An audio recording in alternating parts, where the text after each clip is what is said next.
المطففين الذين إذا اكتالوا على الناس يستوفون وإذا كالوهم أو وزنوهم يخسرون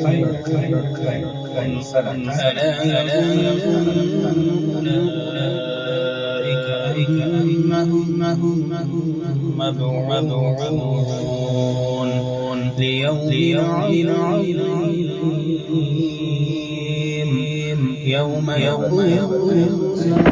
الناس لرب العالمين